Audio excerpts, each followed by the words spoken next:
ओम शांति। आज 25 सितंबर 2023 के साकार मधुर महावाक्य हैं। आज की मधुर मुरली में बाबा ने जादूगर बाप की जादूगरी कौन सी है, उस जादूगरी का विस्तार पूर्वक वर्णन किया। जादूगर बाप की जादूगरी है, इतना ऊंचा बाप बच्चों की सेवा में आया है। बाबा बच्चों के लिए कई बार बच्चा भी बन जाता है कि मुझे अपना वारिस बनाओ, मैं तुम्हें 21 जन्मों की बादशाही दूंगा। बच्चों की सेवा करते बाबा कभी भी बच्चों से फीस नहीं लेते हैं। बाबा कहते, बच्चे मैं तो तुम्हारी सेवा में आया हूं, तुम्हें मनुष्य से देवता बनाने के लिए। आपके द्वारे पे कोई भी आए खाली ना जाए, उसे ज्ञान धन का दान देना है। आपको बाबा ने राइट और रॉन्ग की समझ दी है, उसके अनुसार मन के तूफानी घोड़े को वश में कर लेना है। माया जीत जगत जीत बनना है। यहाँ पर जो बाबा के साथ है उनके लिए ज्ञान की बरसात है। ये पाठशाला है जहाँ पर एम ऑब्जेक्ट है। ज्ञान सागर बाबा एम ऑब्जेक्ट बताकर मनुष्य से देवता बनाते हैं। कोई भी आए पारलौकिक बाप का परिचय देना है, कोई भी वंचित ना रह जाए, उसके लिए युक्तियां रचनी है कैसे सबको बाबा का संदेश मिले। बाबा की याद से विकारों पर विजयी बनना है। जो बच्चे याद में रहते हैं वो माया जीत जगत जीत बन जाते हैं। सुनते हैं बाबा के मधुर बोल। बाबा ने कहा, मीठे बच्चे, तुम्हारे दर पर कोई भी आए कुछ ना कुछ ज्ञान धन देना है। पहले फॉर्म भराओ, फिर 2 बाप का परिचय दो। तुम्हारे दर पर कोई भी आए कुछ ना कुछ ज्ञान धन देना है। पहले फॉर्म भराओ, फिर 2 बाप का परिचय दो। क्वेश्चन है, जादूगर बाप की जादूगरी कौन सी है? बाबा जादूगर है, उसकी जादूगरी कौन सी है? जादूगर बाप की जादूगरी देखो, इतना ऊंचा बाबा कहते हैं, मैं तुम्हारी सेवा में आया हूं, मैं तुम्हारा बच्चा भी बन जाता हूं। तुम बच्चे जब मेरे पर बलि चढ़ो, फिर मैं 21 जन्म के लिए तुम्हारे पे बलि चढ़ूं। ये वंडरफुल बातें हैं। बाबा कितने प्यार से तुम्हें पढ़ाई पढ़ाते हैं, तुम्हारी सब मनोकामनाएं पूरी करते हैं। तुमसे कोई भी फीस आदि नहीं लेते। उन्हें कहते हैं राजू रमजबाज। बाबा का एक टाइटल है राजू रमजबाज, अर्थात जैसा समय होता है वैसा रूप बाबा बना लेता है। ज्ञान के वो राज जो बड़े रमणीकता भरे हैं, वो रमणीकता वाले राज बाबा स्पष्ट करते हैं, इसलिए वो है राजू रमजबाज। गीता जो पिया के साथ है उनके लिए बरसात है। ओम शांति। पिया और वर्षा जो पिया के साथ है उनके लिए बरसात है। किस प्रकार की? इसको ज्ञान की बरसात, ज्ञान वर्षा कहा जाता। ज्ञान वर्षा कौन करते हैं? ज्ञान सागर। अब ये गीत जिन्होंने गाया बनाया वो तो कुछ नहीं जानते। तुम हो लक्की ज्ञान सितारे, तुम ज्ञान सागर के बच्चे बने हो, इसलिए तुम्हें ज्ञान सितारे कहा जाता। बाप से ज्ञान ले रहे हो। नॉलेज की हमेशा एम ऑब्जेक्ट होती, कुछ ना कुछ प्राप्ति का रास्ता मिलना है। अब तुम बच्चे जानते हो बेहद बाप द्वारा बेहद का वर्षा लेना है। वह पारलौकिक बाप तुम्हारे पास। कभी कोई नए जिज्ञासु आते हैं तो फॉर्म भरने से डरते हैं, तो उन्हें समझाना है, क्योंकि फिर भी तुम्हारे पास आए हैं तो कुछ ना कुछ विचारों को मिलना चाहिए। बहुत गरीब है, तुम्हारे पास तो अथॉरिटी है। हाँ, नंबरवार कोई फुल पास होते हैं, कोई ये नशा रहता है कि ये ज्ञान रतन ढेर है, कोई को नशा रहता है। ज्ञान सागर कोई महल में तो नहीं रहते, झोपड़ी में रहते हैं, झोपड़ी में रहना पसंद करते हैं। आज भी माउंट आबू में बाबा की वो झोपड़ी है जहां पर बाबा बहुत लंबा काल तपस्या करते रहे। बाबा ने कहा, ज्ञान सागर बाबा तो बहुत सिंपल स्थान झोपड़ी में रहते हैं। जब कोई कहे हम फॉर्म नहीं भरेंगे, बोलो अच्छा अपना नाम तो लिखेंगे, हम बड़ी बहन जी को दिखाएंगे कि फलाना आया है। कुछ समझाने के लिए तो आए हो, समझने के लिए तो आए हो, अच्छा अपना नाम लिखो। लौकिक फादर का तो नाम भी लिखना पड़े। फिर समझाना है, दो बाप तो हैं, एक है लौकिक बाप, दूसरा है पारलौकिक परम पिता परमात्मा। अब पिता कहते हो तो उनका नाम तो लिखो, परम पिता कहते हो वो सबका बाप है। हर एक को लौकिक और पारलौकिक बाप होते। भक्ति मार्ग में दोनों बाप हैं। सत्युग त्रेता में लौकिक फादर तो है, पारलौकिक का नाम भी नहीं लेंगे। ये बातें तुम बच्चों को समझकर औरों को समझानी है। कितनी सहज ये बातें समझाई जाती हैं। इसको गॉड फादर कहा जाता, वो है परलोक में रहने वाला। बुद्धि में आता बरोबर सत्युग त्रेता में पारलौकिक बाप को याद नहीं करते, यहाँ सब याद करते हैं। तो समझाना है, लौकिक फादर का नाम लिखा, अब पारलौकिक फादर का नाम लिखो। सब जीव की आत्माएं उस पारलौकिक परम पिता को याद करती हैं। वो एक ही है, जैसे आत्मा निराकार वैसे वो भी निराकार। उनका कोई सूक्ष्म व स्थूल शरीर नहीं है। आत्मा भी निराकार, बाबा भी निराकार। उनको सर्वव्यापी तो कह नहीं सकते, लौकिक बाप को कभी सर्वव्यापी नहीं कह सकते। बाबा ने कहा पारलौकिक बाप को सब इतना याद करते हैं तो जरूर उनसे वर्षा मिलना चाहिए, रचना को रचता से वर्षा तो मिलना चाहिए। ऐसे नई नई बातें समझाने से झट समझ जाएंगे। तुम अनुभव से बताते हो, उस बाप से वर्षा पाने की युक्ति बताई जाती। बाप है स्वर्ग का रचयिता। तुम जानते हो भारत जीवन मुक्त था, अब जीवन बंद है। दुख से लिबरेट करने वाला वो एक ही है। ये त्रिमूर्ति सहित लक्ष्मी नारायण का चित्र बहुत अच्छा है, हर एक के पास होना चाहिए। इस पर समझाओ बरोबर। ये लक्ष्मी नारायण भारत के आदि सनातन देवी देवता थे, सतयुग के मालिक थे। स्वर्ग का वर्षा जरूर पारलौकिक बाप स्वर्ग का रचयिता दे सकते हैं। कोई फॉर्म ना भी भरे, ये बात लिखाना तो सहज है।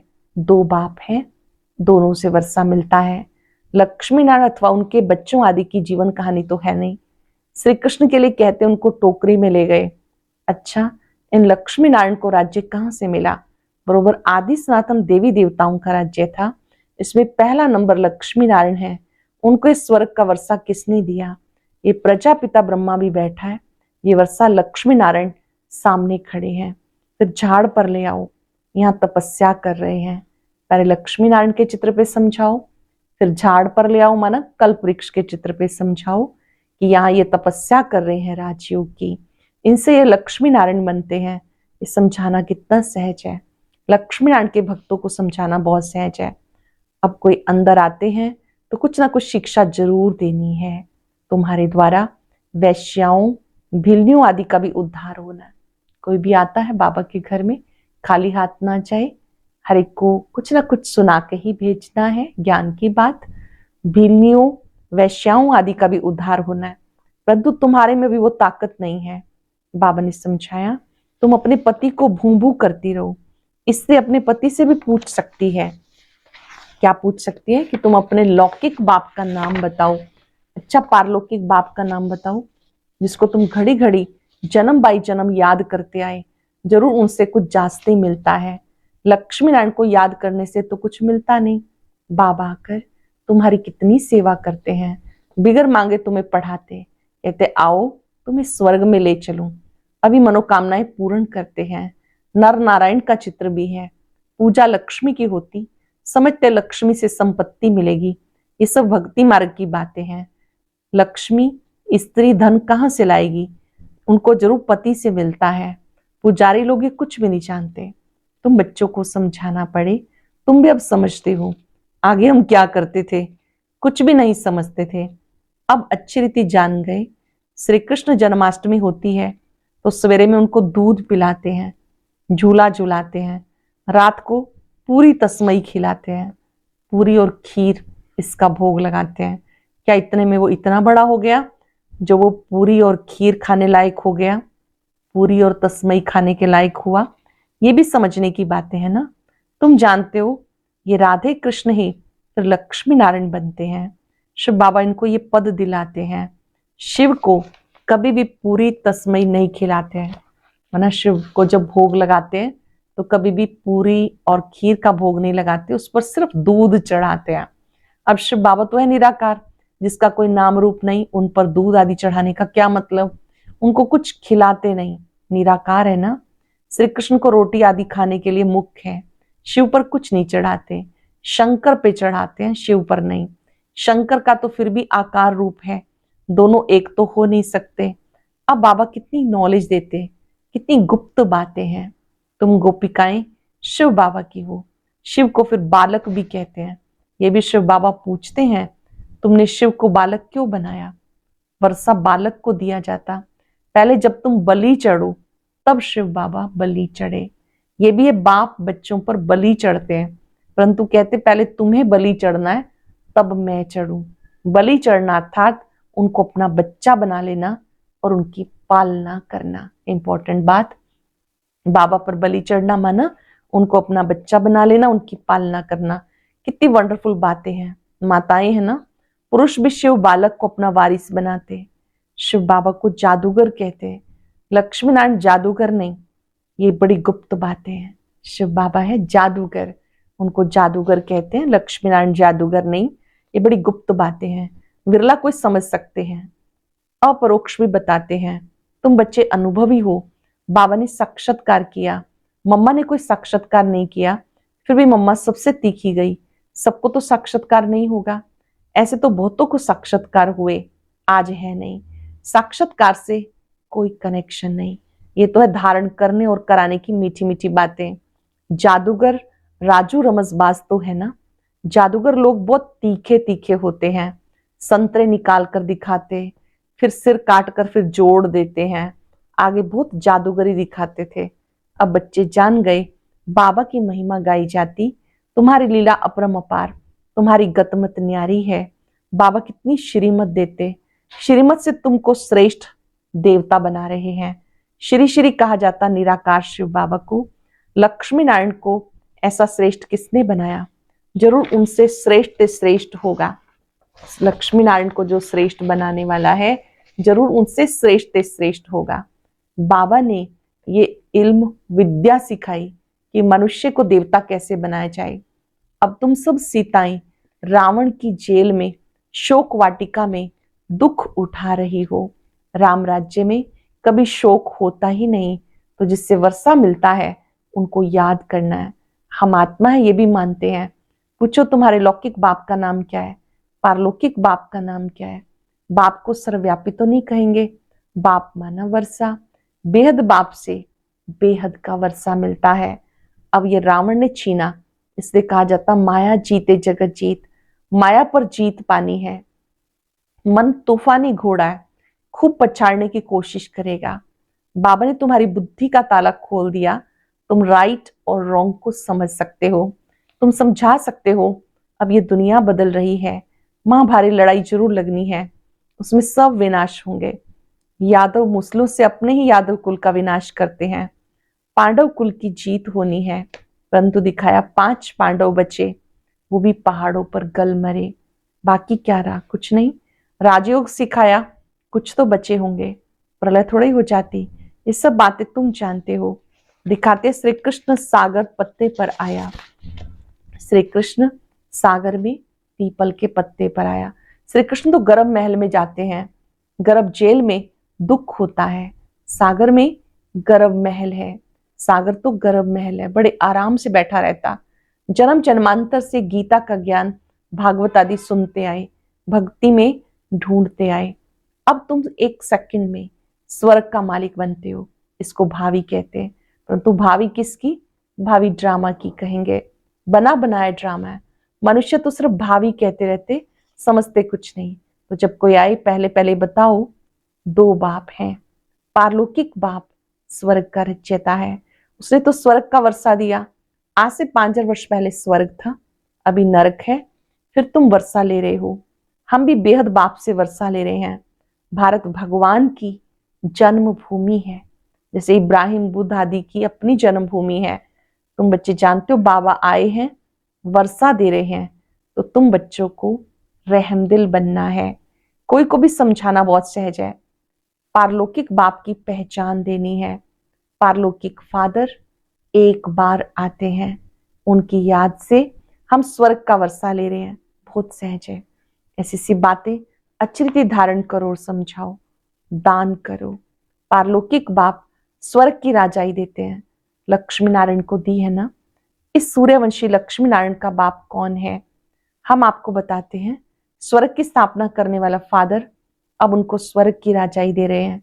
बाकी आशीर्वाद क्या करेंगे, बाबा स्वर्ग की राजाई दे रहे हैं, बाकी आशीर्वाद क्या करेंगे। अच्छा मीठे मीठे सिक्के हृदय लक्की ज्ञान सितारों प्रति माता पिता बाप दादा का नंबरवार पुरुषार्थ अनुसार याद प्यार। Good morning. रूहानी बाप के रूहानी बच्चों को नमस्ते। रूहानी बच्चों के रूहानी बाप दादा को याद प्यार नमस्ते, गुड मॉर्निंग। शुक्रिया बाबा, शुक्रिया। धारणा के लिए सार। पहली पॉइंट है, राइट और रॉन्ग को समझ बुद्धि बल से मन रूपी तूफानी घोड़े को वश करके मायाजीत जगत जीत बनना है। हार नहीं खानी, शिव को बालक बनाकर उनकी पालना करनी है। पहले उनको अपना वारिस बनाना है, उन पर पूरा पूरा बलि चढ़ना है।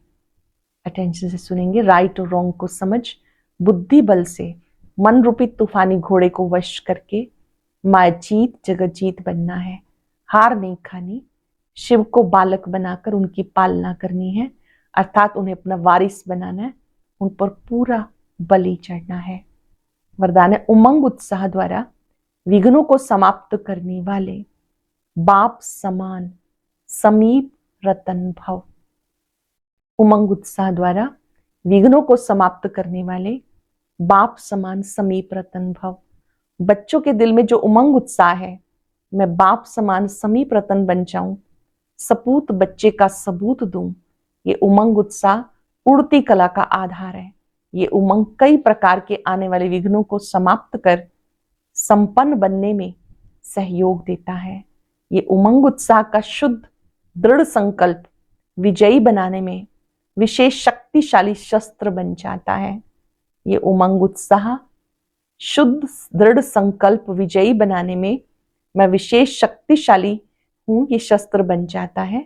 इसलिए दिल में उमंग उत्साह को व उड़ती कला के साधन को कायम रखना। बच्चों के दिल में जो उमंग उत्साह है, मैं बाप समान समीप रतन बनूं, सपूत बच्चे का सबूत दूं, ये उमंग उत्साह उड़ती कला का आधार है। ये उमंग कई प्रकार के आने वाले विघ्नों को समाप्त कर संपन्न बनने में सहयोग देता है। ये उमंग उत्साह का शुद्ध और दृढ़ संकल्प विजयी बनाने में विशेष शक्तिशाली शस्त्र बन जाता है। इससे दिल में सदा उमंग उत्साह व उड़ती कला के साधन को कायम रखना। सरल शब्दों में उमंग उत्साह ये उड़ती कला का साधन है, इसको सदा कायम रखना है। स्लोगन है, जैसे तपस्वी सदा आसन पर बैठते हैं, आप एकरस अवस्था के आसन पे विराजमान रहो। जैसे तपस्वी सदा आसन पे बैठते, आप एकरस अवस्था के आसन पर विराजमान रहो। आज पूरा दिन चलते फिरते याद रहे, मैं तपस्वी आत्मा हूं, एकरस स्थिति के आसन पर विराजमान हूं। अलर्ट होकर बैठेंगे। मन और बुद्धि को संपूर्ण रीति एकाग्र कर लें। भ्रिकुटी सिंहासन पर मैं तपस्वी आत्मा विराजमान हूं।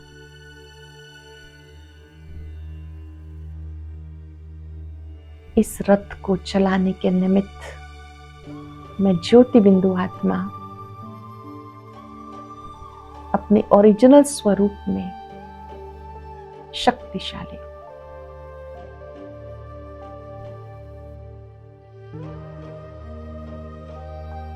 मेरा मन बुद्धि बाबा पर एकाग्र है। एक से ही सर्व रस प्राप्त करने के निमित्त जिसके सभी संबंध एक के साथ हैं, वही एक रस है।